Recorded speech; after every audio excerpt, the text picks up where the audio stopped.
Silence in a relationship, that's not peace. That's a red light that something is wrong. Do you know that feeling when it suddenly gets cold at home, even though the radiators are on full blast? Relationships don't fall apart with a big boom. They crack quietly, piece by piece. Don't pretend everything's fine when it's not. Sometimes one honest thank you can save the day. Hello, my dears. This is Maya, outside the drama. Today, I want to talk to you about something that can break even the best relationship. Tell me, have you ever experienced that suddenly it gets cold at home, even though the radiators are on full blast? And no, I don't mean betrayal. It's not about big dramas. It's about something that sneaks into a relationship quietly, on soft pause. And before you know it, it's already arranging its furniture in your living room. I'm talking about how arguments, avoidance, and silent days can bring any relationship to its knees. And then you wonder, seriously? Where did this come from? Exactly. Do you know this? Everything seems fine, and then one eye roll, one short, here we go again, and the atmosphere drops. Suddenly, the room gets as cold as a freezer, and even tea doesn't help. And then the whole game begins. She says something, he shuts down. He tries to explain, she's not listening anymore. Someone leaves, someone slams the door, and then silence. But it's not the kind of silence that soothes your nerves. It's the heavy kind, hanging in the air like smog in November, suffocating, stuck to the walls. And instead of talking, you start playing weird games. Who can last longer without saying a word? Or maybe it'll pass on its own. And after a few rounds like that, you don't even remember what started it. You just remember you've had enough. And that's it. Relationships don't break from a big boom, but from hundreds of small cracks, one after another. And before you know it, instead of closeness, you have distance. Instead of conversation, assumptions. Instead of us, two worlds under one roof. And there comes a moment when you don't even want to argue anymore because everything has been left unsaid. And the worst, you start getting used to that cold. Seriously. Where does it come from? You know what? From the fact that most of us were never taught how to talk about difficult things. At home, it was usually either a war of words or a cold war of silence.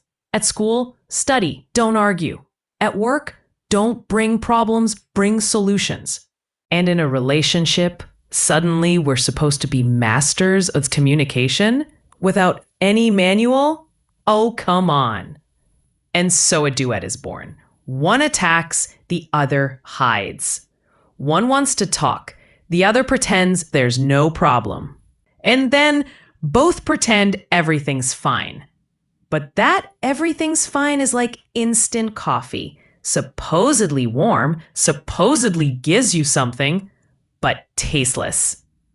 Let's take a classic example. You come home, see dishes in the sink, and say, "Could you, just for once?" Or, "Seriously? Again, me?" And you have a rocket launch. The other side replies, "You're exaggerating. I'm too tired. You're nitpicking."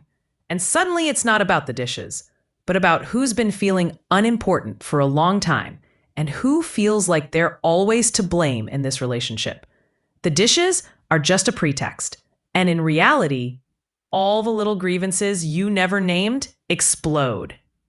And you know what? This is not a guide telling you to be perfect at communication. This isn't a course.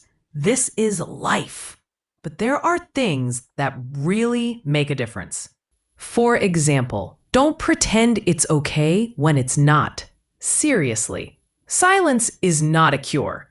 Silence can be good if you need a moment to cool down, but silence as punishment or as a wait it out tactic, that's like rust that slowly eats away at everything.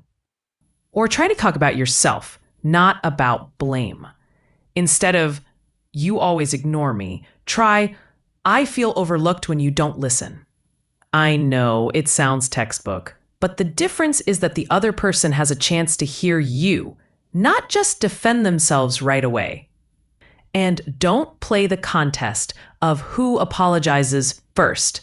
This isn't a competition. If you see you're stuck, take a step.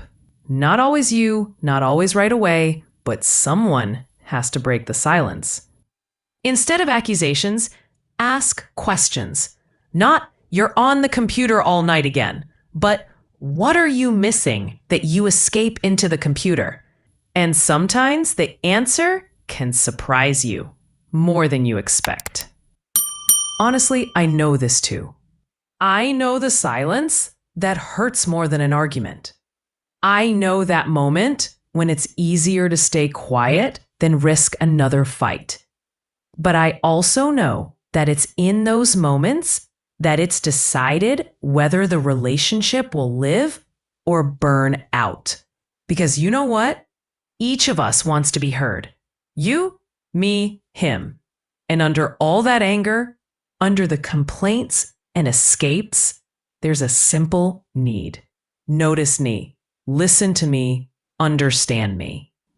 The biggest trap is thinking that's just how it has to be. That after years, silence and cold are the standard.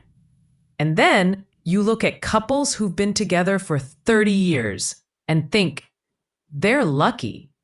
But the truth? They just learned to talk, even when they didn't feel like it, even when it hurt.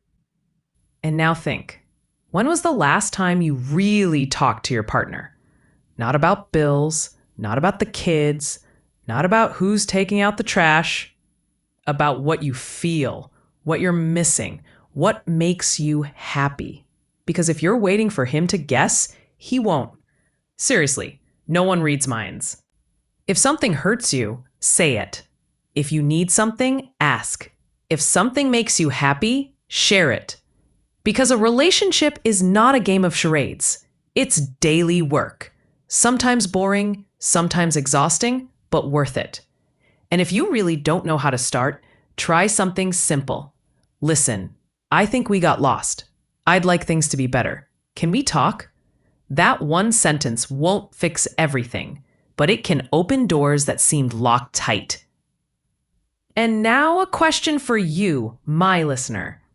When was the last time you thanked your partner for something? Seriously, it's not about big words. Sometimes the most important thing is a simple thanks.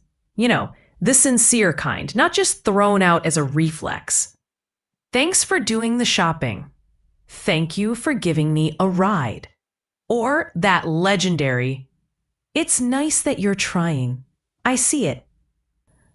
It's those little things that make the other person feel noticed, not taken for granted. It works both ways. Woman, man, it doesn't matter. Seriously. How often do you say it? Because if you can't remember, that already says something, right? And remember, you don't have to be perfect. You don't have to know all the answers. It's enough to be present. Because the worst thing you can do is stop trying. Silence in a relationship is not the end. It's more like a red warning light that something needs attention. You can ignore it, but then the engine will break down faster than you think.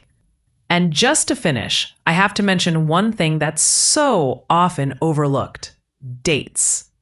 Not just at the beginning, when you're excited about each other and want to show your best side, but later, after 5, 10 years. Because a date is not a luxury for the newly in love, but a reminder.